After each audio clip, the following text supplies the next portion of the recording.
I'm J. Ryan Stradal. I grew up in Hastings, Minnesota, and I'm in town for the Iowa City Book Fair because my first book just came out a few months ago. It's called Kitchens of the Great Midwest, and I'm excited to be in the Midwest for part of it. This is my first book fair as an author, instead of just a fan. I've been going to them my whole life as a reader, but this is my first time being on a panel and doing that kind of thing. It's going to be pretty weird. The question I get most often is, where are my recipes from? What's the deal with the food angle? And it usually comes from one of two directions. The people I've known all my life who say, I didn't know you were that into food. And the people who don't know me at all, who think I'm way more into food than I am. I'm a fiction writer. To me, food was a topic to be researched like anything else. I love it. I would even go so far as to say I'm preoccupied with it. But I'm not a talented chef. I don't have a garden. I don't currently live in a place where I can grow one. I've tried and failed to grow hot peppers on my patio. They just didn't take this year. I don't think it was hot enough early enough.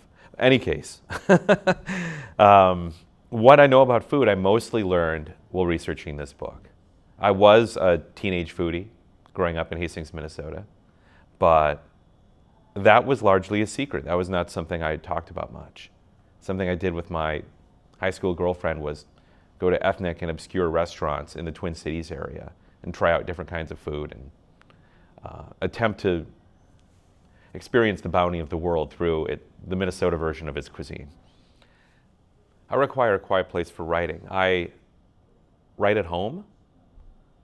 I usually don't have music playing. If I do, it's ambient music. Favorites being Brian Eno, Aphex Twin, Stars of the Lid, Biosphere. But most of the time I listen to nothing.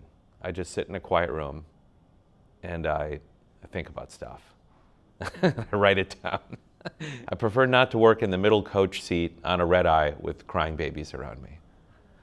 I think most people would agree with me. I prefer not to work in coffee shops. Some people love it. They love the ambience, the noise, the chatter of the people next to them. I don't. I find it a little distracting. I can work in a coffee shop if I have no other choice. I can work on a train in the past, I've written in just about every situation. But usually if I have to, if I have my druthers, no, it's quiet and alone. There are many strong influences on this book. The first probably being my mom, who taught me how to read when I was a real little kid and raised me in a house that had a lot of emphasis and love for literature and reading. Grade school teachers like Gretchen Caldwell, now Gretchen Irving, was my second grade teacher. Mrs. Schultz, my elementary school librarian. Like a lot of these people really went out of their way to foster my creativity when I was a little kid, and it was at that point I learned the effect and importance of a concerned adult on a child's life, particularly a child's creative life.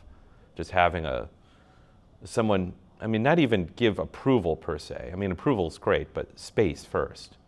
Sort of the Maslow's hierarchy of needs for creative kids. First they need a safe space to create, and then the approval can come later. But I really enjoyed, I felt like I had a lot of latitude as a kid to be creative.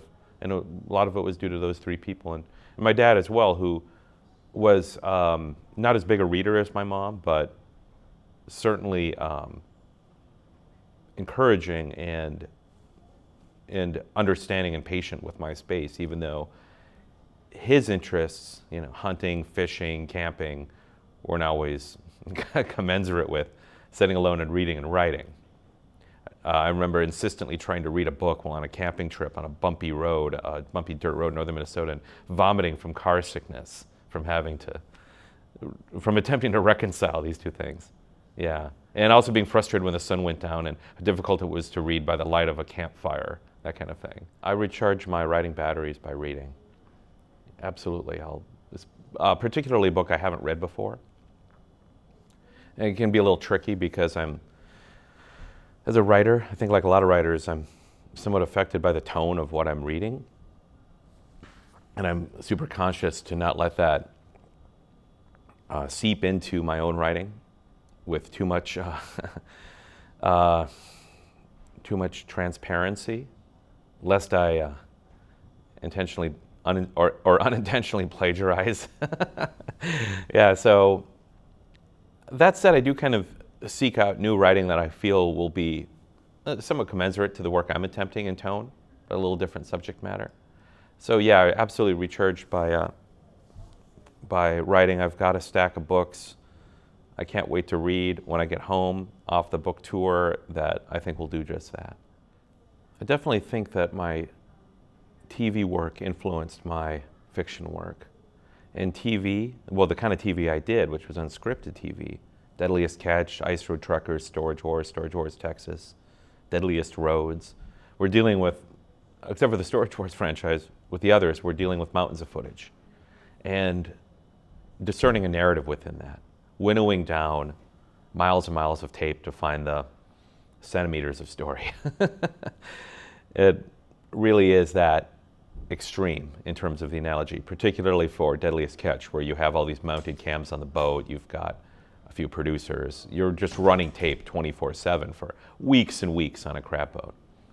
And yeah, you just got to get 42 minutes and 30 seconds out of it. It's a real narrative challenge to sift through all that, discerning what the plot points are, what the story points are, the points that define character, expand or challenge character, and string it together into a narrative. So I think that's made me really unsentimental and stingy in my first drafts. The words and phrases I find myself pulling out of drafts most often are words like commensurate, which I use a lot in conversation.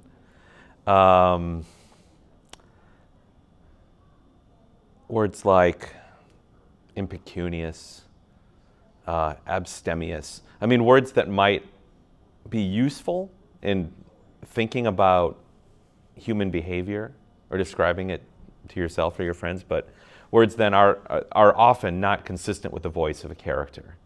I think there are very few realistic characters, at least in my settings, that would regularly use words like abstemious. In my work, I often explore issues of class, particularly as it relates to the Midwestern milieu. In kitchens, I certainly did that. It was a undercurrent, I'd say. It was subtler. At times it was out in the open, but mostly it's kind of a B story or a layer of cake beneath the frosting. In my subsequent work, I'm planning to explore it with a little bit more directness. Issues of class mobility, and the value of money to Midwesterners, particularly working class Midwesterners. If I define spirituality as it pertains to writing as something unknowable that has an emotional base, or something emotional that elicits, or something unknowable that elicits emotional reactions, then I think absolutely there's a spiritual aspect to writing. Writers are also very memory-dependent people, and plumbing the card catalogs of their brains for facts, is in essence kind of a form of therapy, or can be a form of mourning, or a form of meditation. Maybe meditation is a little more on the nose than therapy, even though writing is emotionally therapeutic for a lot of writers. And yeah, if you wanted to find that as spiritual space, I wouldn't object. There are a lot of answers to the question, what is a writer? To me, a writer, at his or her best, is a being of great empathy, who has the willingness to translate that through his or her artistry and experiences to help people relate to each other and help people understand this confusing and sometimes hurtful world we live in.